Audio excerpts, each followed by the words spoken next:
We don't often talk about user experience or UX when organizing events, but we should. How is it for a guest to queue up at the entrance of your event? And how easy is it to figure out who's on stage when and where at your conference? My studio guest today is Erik Reis.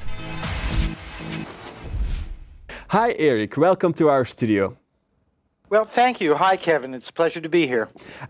We're going to talk about user experience, but then my first question should be, what is user experience?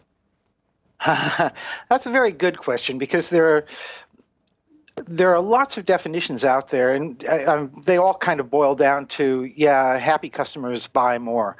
Dirk Niemeyer has written some wonderful stuff, Jesse James Garrett.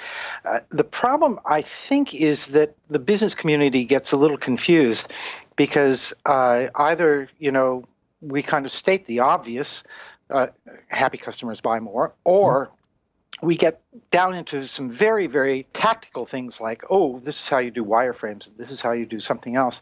And there's something in the middle that's missing. And so about 10, 15 years ago, I came up with a definition that we have used at my company, Fat Ducks, that has been very, very successful and that the business community understands. Basically, user experience is the net impression left after a series of interactions. And these interactions can be between people, devices, and events. They can be between you and me as we're interacting on Skype now, or devices. My computer is talking to your machinery down in Holland. It can also be events like it's going to rain. I can't really stop it from raining.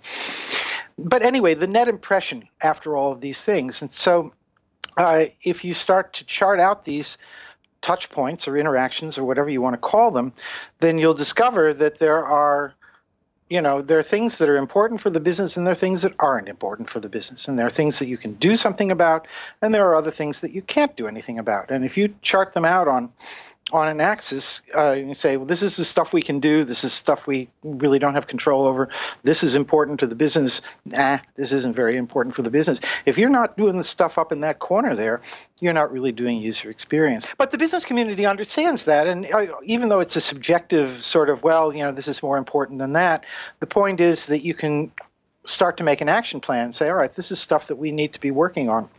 Yeah. And then you can figure out, is it wireframes, is it something else? All of this stuff is important and not very difficult to figure out. And what I like about this definition, what our clients have liked about it, is that it doesn't really disagree with any of the more academic descriptions out there, and it doesn't disagree with any of the tools that one uses in the UX toolbox. And so it served us very well, and I'm happy to share it with your audience. It works and it's easy. If you apply this idea to an event, then I suppose a touch point can be queuing up to buy a ticket, walk in, experience to order a drink, all those kind of touch points. Oh, absolutely. And then the degree of granularity depends on what you're trying to achieve. Let's say there's a walk-in. So how is the signage? Can people find the venue? How did they get the address? Did they get it from Eventbrite? Did they get it from your website? Is there a link to Google Maps? Can they find the site once they get there? Is there a sign on the door? So go in and go up to the second floor or whatever they have to do. So the signage, that's a touch point. The Google Maps is a touch point. There are a lot of things before somebody actually gets up to the registration desk.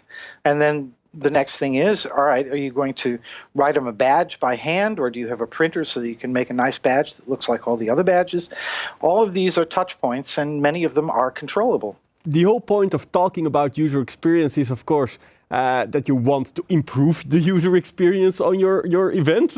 I think that should be the goal. Of course. How would you do that as an organizer? Where do you start if you say, okay, I want to improve the user experience on my events? Well, you can use a customer journey map or something like that, where there are tools that have been used in service design for 50 years. Now, mind you, just between you and me, the user experience community thinks they invented all this, and they didn't. The tools have been around for a long time. But just chart out the touch points. If people are going to register online, are they getting a confirmation? Can they pay by credit card, or can they pay through PayPal? Are they able to, can you send an invoice to a company so that people don't these are all touch points that you can arrange. You want to make it better for the user. Yeah, get the program out there, put it in a readable form. Maybe you're going to print it on the conference badge so that people don't have to keep going to their smartphone or whatever or a big board to find out what's going on. I'm thinking here about a conference type of situation. Otherwise, it could be an event like a company picnic. And then, all right, so when is it going to be? Where should one meet up? What kind of clothes should one wear? Is there anything that one should bring with them? There's a chance to go swimming, so bring your swimming suit. These are the more information that you can get ahead of time, the better, so that people have that shared frame of reference. So that shared reference, what is that about? Right. Well, a shared frame of reference means that the designer has something in mind, and the person who's going to use or interact with whatever the designer has built or designed, that they're all on the same page, that they understand each other. We see this in website design where there isn't sufficient content to actually explain what it is you were about to buy or what the app is going to do or whatever. For example, if I say, I am holding in my hand, can you see it? I am holding in my hand an ordinary 60-watt light bulb, okay? And it has an Edison E27 screw-in base. E27, that stands for Edison 27 millimeter, which was the standard he introduced in 1909. All right, so screw-in base, E27, standard 60-watt light bulb.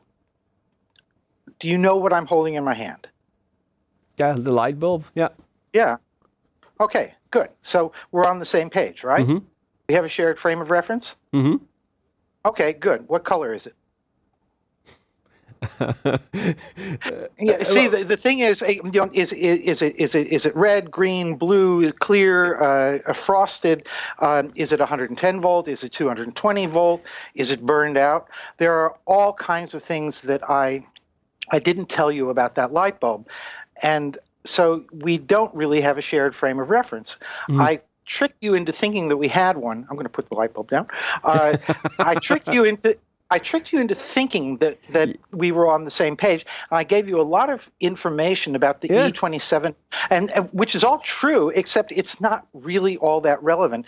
This is where a lot of marketers go wrong. We say, ooh, this is our unique feature, and we're going to talk about that. But then they forget to just say very basic information about their product. Because they think people will already know. Exactly. Yeah. Yeah, and it's wrong. You can't take these things for granted.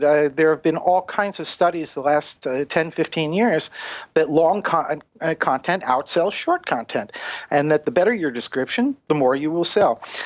But still, there are things that live on the internet forever, like, ooh, links should be blue and underlined. Ooh, text shouldn't be longer than 10 lines, and so on. That's are you familiar with Alice in Wonderland by Lewis Carroll? Yeah, I am. Yeah. Okay. Well, so Alice, she's gone down the rabbit hole, and she's in this crazy world, and she runs into the Queen of Hearts, who is playing croquet with a flamingo, and the Queen of Hearts keeps saying, "Off with her head! Off with her head!"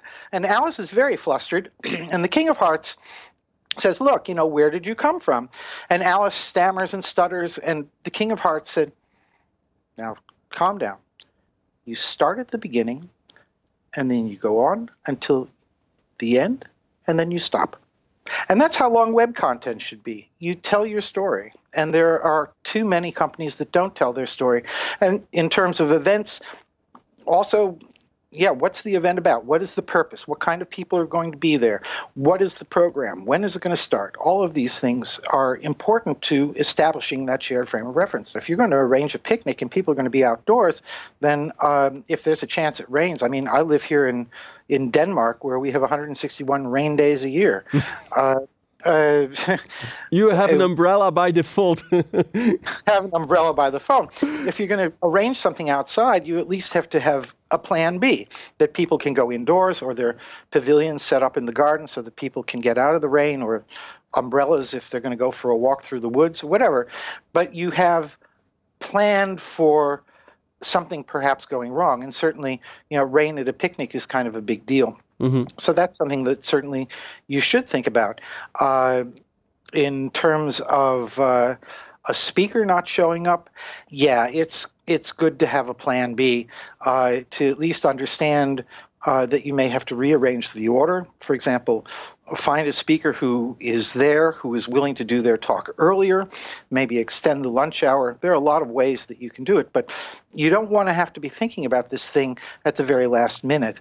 You want to have a plan. Generally, speakers don't cancel 10 minutes before. I mean, happily. Sometimes they do. Yeah. But you at least need to have an idea what you are going to do to cover that gap. It may be somebody who's there who has a talk that they would be glad to give, something that they can just sort of pull out of their pocket. Yeah. I certainly have a couple of those, and on occasion I've attended conferences where I was not a scheduled speaker, and the conference organizer has come up and said, "Oh, will you talk to us tomorrow because somebody's canceled?" Yeah. I say, "Sure." Erik, I really want to thank you for your time and sharing your ideas on user experience. Well, thank you for having me, Kevin. It's been a pleasure being here. Okay, Erik, thank you very much. And you at home, thank you for watching our show. I hope to see you next week.